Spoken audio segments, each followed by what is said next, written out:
Euh, Excusez-moi, mais... Oui, Pardon je... Vous êtes bien Irène De l'Angelé, exactement. De l'Angelé. Ah, comme c'est bizarre. Alors, pardon, vous êtes dans ce théâtre? Tout à fait, je travaille dans ce chancre de la culture belge. Vous chanterez? Non, non, je travaille dans un chancre, monsieur. Ah, d'accord, oui, dans un chancre. C'est un chancre ici, hein, le Oui, théâtre de la Toison d'Or. C'est lamentable, hein, Oui, mais bon, je n'ai d'accord. trouvé que ça. Oui. Les endroits subventionnés n'ont pas voulu de moi. Oui, et vous écrivez vos spectacles? Ce sont des spectacles, évidemment. Ce sont des récitals de chansons françaises, Très des dramatique, suettes. très dramatique. Ah, bien entendu, je n'aime que les choses Oui, profondes. oui, mais ça, je viens de vous regarder, hein, Ah. une partie de... Oui, je suis arrivé un peu trop tard. Ah. Mais j'ai quand même... Oui, oui, excusez-moi, mais je reviendrai. vous en prie. Hein, mais vous avez beaucoup de chansons, en plus. Hein, Oui, je tiens la route, comme on dit. Je tiens la route. et des chansons qui sont vraiment toutes nouvelles. Hein. Exactement, je Ça- pense que la plus récente date de 1908. Oui, oui. Voilà. Non, alors voilà, écoutez, est-ce qu'on peut être sincère là, Évidemment, maintenant? soyons Bon, sincères. on sait je sais qui vous êtes, bien sûr. Évidemment, vous voulez que je parle avec cette voix-là? Voilà. Mais ça, c'est très Mais étonnant vous pour les restez gens pas- qui comme ne ça, savent pas. vous êtes quand même une femme. Hein. Exactement. Moi, en vous regardant là tout à l'heure, voilà, très sérieusement, je n'ai plus pensé à l'homme, j'ai pensé, tiens, mais elle est très bien cette femme, etc. C'est très marrant, j'ai été vraiment pris. Est-ce qu'il y a beaucoup de spectateurs comme ça qui viennent et qui pensent qu'ils vont avoir une femme qui s'appelle Irène, ou bien ils savent que vous êtes Antoine? Mais je pense que certains ne savent pas que c'est un personnage. Car elle téléphone à la radio de temps en temps pour dire du mal d'une émission populaire. Et j'entendais mais au voilà. McDonald's il y a quelques jours une dame dire « Je vais voir Irène de l'Angelé », mais je ne savais même pas que c'était un personnage de théâtre. Les gens me prennent donc pour une vraie personne. Alors que ce n'est pas vrai, je suis un homme. C'est vous qui l'avez imaginé, ce personnage d'Irène? Tout à fait. Qui a un foutu C'est caractère. Ah bah c'est une, comme diraient les jeunes, c'est une bitch. Hein.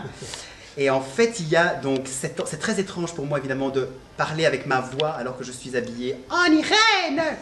Je vais donc continuer dans cette voie-ci car c'est plus logique. Elle est née il y a 4 ou 5 ans sur les répétitions d'un spectacle de Charlie de Goth qui était assez surréaliste. dire. Voilà, on commençait déjà dans la matrice surréaliste belge. Et c'était ici? Et c'était ici. Au TTO, Et nous rions avec les acteurs de ce spectacle en imaginant ce que le public pourrait ressentir. Et je me suis mis à imaginer une personne qui n'aurait vraiment pas aimé le spectacle. Mais je l'ai vu, je pense. Ça ne se passe pas à l'aéroport? Si, Zaventem, mais- moi non plus. Oui, mais voilà. Vous avez assisté à ma naissance. C'est merveilleux. Il y a 4 ans. voilà. Eh bien voilà. Et donc de là est parti C'était ce très personnage. Et puis au fil de vidéos de présentation de la saison suivante et d'interviews comme Michel de Warzé, Samuel Tillemont, Fabrizio Rongione et des gens comme ça, Sébastien Ministru, le personnage a évolué. Est-ce que c'est... Quel travail ça représente pour vous, ça, de travailler justement pour faire ses doigts? Et tout ça pendant 1h30, hein? Alors, au départ, j'ai toujours aimé faire des voix un peu surréalistes, mais je ne sais pas bien comment je fais. Je sais qu'il y a une contraction des cordes vocales qui se passe quelque part, mais ça vient assez naturellement, je parle dans le nez. Je m'amuse de l'air qui circule librement dans mes narines. Oui, je trouve... Oh, pardon. Ah! Attention! Je voulais devenir votre partenaire. Je comprends, je comprends. Non. Nous avons presque la même coupe de cheveux. Regardez. Ah si. Non, mais... alors, vous écrivez tout...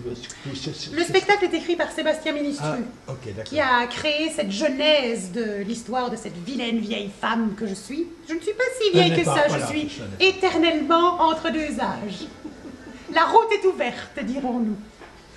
Et alors, vous êtes très très bien habillé. Hein, C'est très gentil, vous aimez les Plusieurs matières robes. synthétiques. C'est ça? Non, mais vous avez plusieurs robes. Hein. Lorsqu'il y en a plus d'une, on en a plusieurs. J'en ai donc 2, j'ai donc plusieurs tenues. Oui. Et je tiens à préciser que celle-ci, qui est celle de l'affiche, car je ne fais pas de publicité mensongère, comme ces artistes jeunes et françaises, hein, Mylène Farmer, écoutez-moi. Cette robe a été redessinée par une couturière privée. Alors, bon, vous êtes là, Irène, vous êtes là, je vous en prie. encore pendant quelques semaines, je crois. Oui. Pratiquement à la fin. C'est pour le public que ça va être dur. Pour le public. Et on vous retrouve, je pense, dans le spectacle suivant. Oui. En homme. Mais c'est mon cousin. C'est Monsieur Guillaume, Antoine Guillaume. C'est vrai? Ah bon? Oui, c'est ce comédien lamentable qui n'a jamais rien réussi, hein, qui travaille dans des bouges, qui probablement prend des substances illicites. C'est lui qui joue aussi dans le spectacle précédent. Tout à fait, dans Boing Boing, dans Cendrillon ce macho, dans Exit il y a bien longtemps, toutes des pièces d'avertis, monsieur, hein? Ne cautionnez pas ce théâtre-là! Dites, vous avez dit que vous aviez un contact avec un public de radio. Tout à fait, Quelle chaîne? C'est sur Pure FM. Je critique une fois par semaine cette horrible émission si matinale et insupportable présentée par l'équipe de Monsieur Ministru.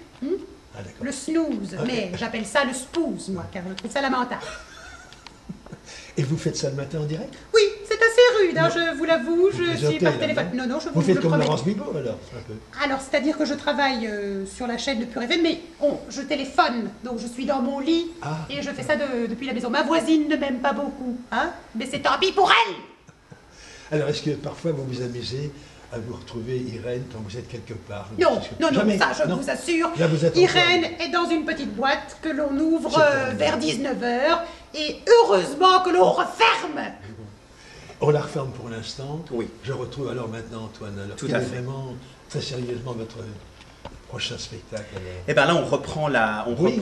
Boing Boing juste après. Donc on commence le 4 décembre. Et puis on reprendra pour la 6e saison consécutive Cendrillon ce macho. Et voilà. Et ensuite, on part en tournée avec Boing Boing. Donc si vous habitez ailleurs, vous pourrez le voir aussi. En fait, vous avez donc commencé dans quel théâtre? Par celui-ci? J'ai commencé aux premières rencontres sous la direction de Charlie de Goth d'ailleurs, juste après ma sortie du conservatoire. Et puis j'ai travaillé au parc, et puis, voilà, les artistes belges qui bougent de maison en maison. Qu'est-ce que vous avez joué au parc alors? Alors, j'ai joué dans une pièce de fête qui s'appelait Histoire d'amour de Tony Cecchinato et Jean Colette. Ensuite, j'ai joué dans Les Précieuses Ridicules et l'Impromptu de Versailles. Mais je n'étais pas habillée comme ça, hein, je tiens à le préciser. C'était des costumes de Thierry Bosquet.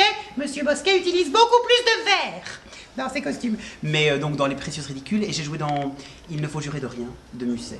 Donc, voilà. Et ça, vous ne faites plus maintenant, vous jouez uniquement ici et des personnes. Ah non, pas du tout, Ah non, je joue d'accord. dans d'autres maisons et je fais un peu de télé, un peu de radio, mais non, je ne suis pas agrafé au théâtre de la Toison d'Or. La seule chose étant que j'ai plusieurs projets qui ont eu des chouettes succès et que donc de saison en saison, on agence les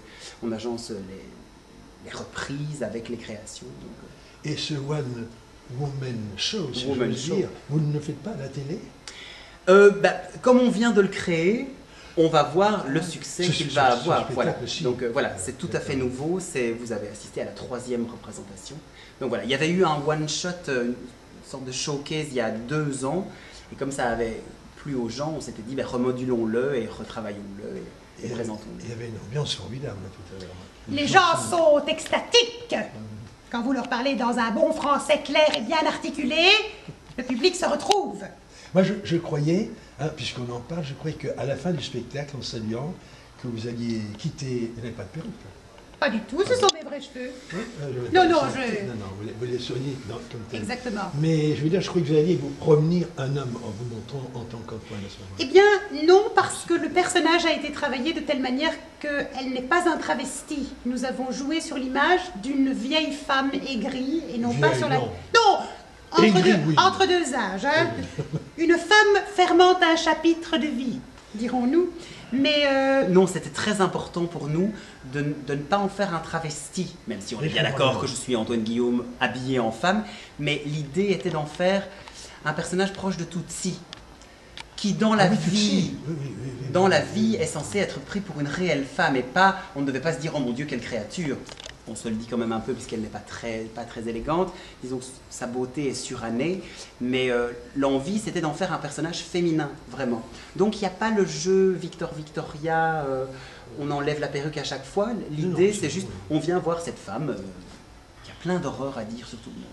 Alors vous pouvez, je vais vous laisser là maintenant parce que vous allez Je vais aller vous déshabiller. retirer mes matières synthétiques. Je ne vais pas vous accompagner, je suis peut-être indiscret. coquin que vous êtes! chouette. Est-ce que je peux vous retrouver quand même un jour? Évidemment. Vous me mais- passerez votre téléphone? Oui. Moi, j'aimerais quand même... Envoyez-moi des pralines. Oui, d'accord. Dites encore un petit mot. Oui. Il y a plusieurs chansons, des chansons très anciennes. Et il y en a une qui m'a frappé. Vive les bananes parce qu'il n'y a pas de noces dedans. Alors moi, je vous dis la vérité. Ah oui. Bon, quand j'étais comédien moi-même, Oui, oui. et je faisais parfois, après le théâtre, j'allais dans un cabaret, là, au Oui. centre de Bruxelles, à côté de la Bourse, chez Christian, si j'ai bonne mémoire. Ouais. Et on m'avait donné, c'était la personne qui m'enseignait la diction, une chanson qui s'appelait comme ça. Et j'ai appris maintenant, ça fait des siècles, Oui, ce oui. dont je vous parle, j'exagère bien sûr, Pas que c'était tant de de Ray siècles. Ventura. Oui, tout à fait, tout à fait. Et C'est les j'étais- compagnons de la chanson qui chantaient ça. Voilà, mais c'était Et ça a été extraordinaire. repris après par l'orchestre du Splendide, quand eux ont repris les vieux succès de... Donc voilà. C'est une chanson pleine de sous-entendus. Je suis heureuse que vous m'en parliez en fin d'interview. Voilà. Clôturons ici. Le public n'a pas besoin de savoir le reste. Voilà. Elle est amusante, hein. Irène, vous reviendrez. Ok.